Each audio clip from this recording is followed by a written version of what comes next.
In this video, I'll be going over how you can find undervalued cards that will become great rentals and grow in value over time. This time, I will focus on 5 Death Splinter cards that I think will be great for this and that can increase your collection value by a ton if you are planning to be in Splinterlands for the long term. I'm Without Empathy, a Splinterlands content creator and streamer for Splinterlands TV. I've been playing Splinterlands since June of 2021 and have watched my account grow exponentially since then. I'm always on the lookout for great rental cards that can help grow my account's value and provide passive income to further invest into the game once the SPS airdrop has completed. I am by no means a financial advisor, and this video is just my opinion. When I say undervalued, I don't mean that these cards will explode in price in a short amount of time. I personally believe all Chaos Legion cards will continue downward until packs sell out, or at least until the new format is released. Undervalued to me means that these cards have utility within Splinterlands, and even though they may decrease in price in the short term, they will grow to become valuable assets to your collection over time. When looking for undervalued cards, I always look out for previous abilities that have performed well financially. I try thinking of certain synergies that they can have with other cards, and just cards that perform consistently well for players in ranked battle. I will try to include some comparisons to older cards with similar stats or abilities that reached higher price points.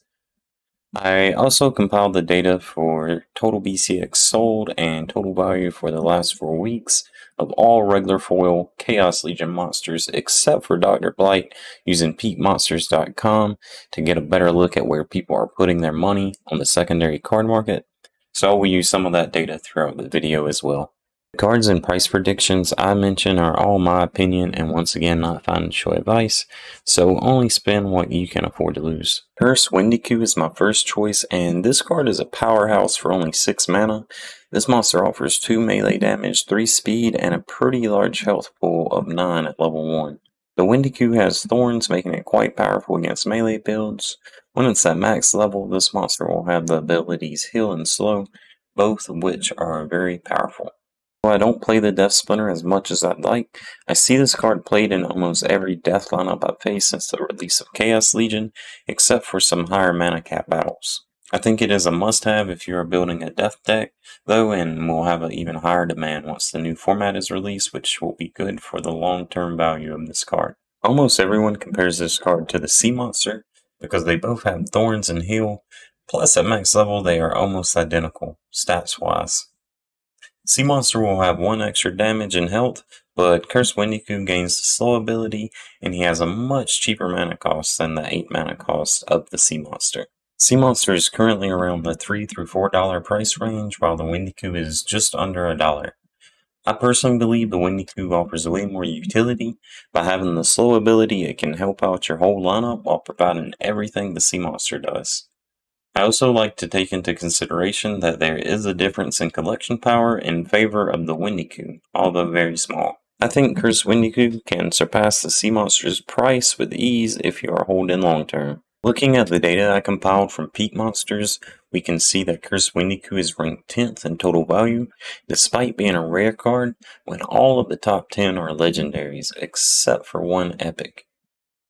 For the last 4 weeks, there has been a total of 6,506 BCX sold, for a total of $4,674.56, making up 2.07% of the total market value.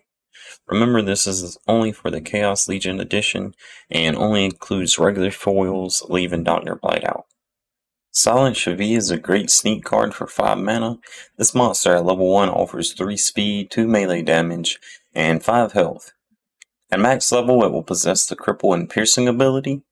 This card is also another staple for any player building a death deck, and I see it quite often when facing players using the Death Splinter. Although Sandworm costs a lot more mana, it is very comparable to Silent Chevy in the fact that both gain Piercing at max level, they're both sneak monsters, and besides that, at max level, both cards have the same health pool. However, there is a noticeable speed and damage difference between the two, with Sandworm having 7 damage while Silent Chevy has 4.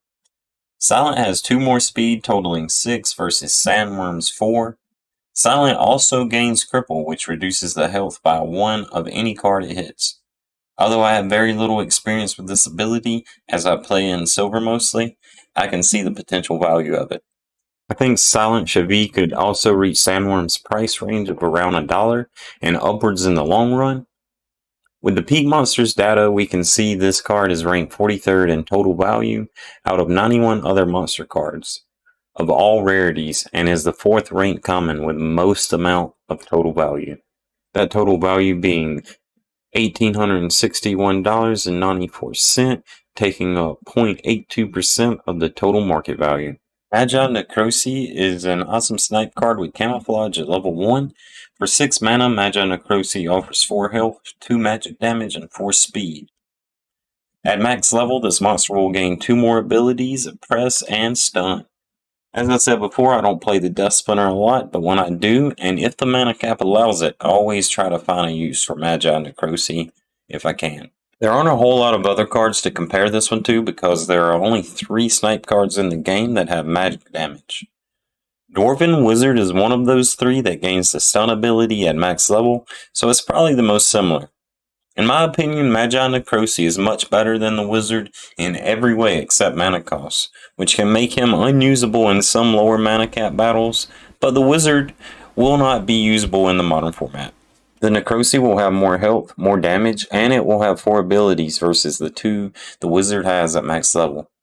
There's a large difference in collection power, with the Dwarven Wizard having 600, while the Necrosi has 100, so that could play a small part in its long-term value. I think this monster can easily reach a price of around $4, and in my opinion, that is somewhat of a low price prediction, but honestly, no one knows what prices these cards will reach, and if they say otherwise, I think they're probably lying. Out of the 91 cards, the Necrosi is ranked 24th in total value. This card has a total value of $3,009.05, taking up 1.33% of the total market value. Zen Murad is another card I really like, and this card is a legendary monster that has the knockout ability and void armor. At level 1, he offers a health pool of 7 along with 4 armor, 2 magic damage, and 2 speed, all for 9 mana. I use Murad as a secondary position card in the higher mana cap battles usually, if I assume the opponent is going with a heavy magic damage lineup. Let me know in the comments if any of you use Zen Murad, and if so, how do you like to use them? The only card that I could find to compare this card to was Oaken Behemoth, as both of these cards are the only 2 magic dealing monsters with void armor and knockout. At later levels, their abilities differ completely, but as mentioned, this is the best comparison we have. The Behemoth has a higher mana cost, health pool, and is 1 speed faster. The monster gains dodge and trample, while Zen Murad gains giant killer, magic reflect, and force field. The Behemoth is currently around $60, and Zen Murad is around $8.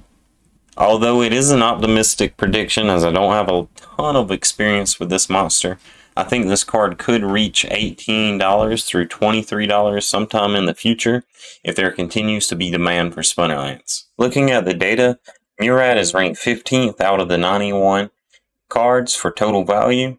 The total value is $3,825.63, taking up 1.69% of the total market value. The last card I'll be covering is the Weirding Warrior, and this card is a versatile 2 mana cost card offering 2 health, 2 speed, and 1 range damage at level 1.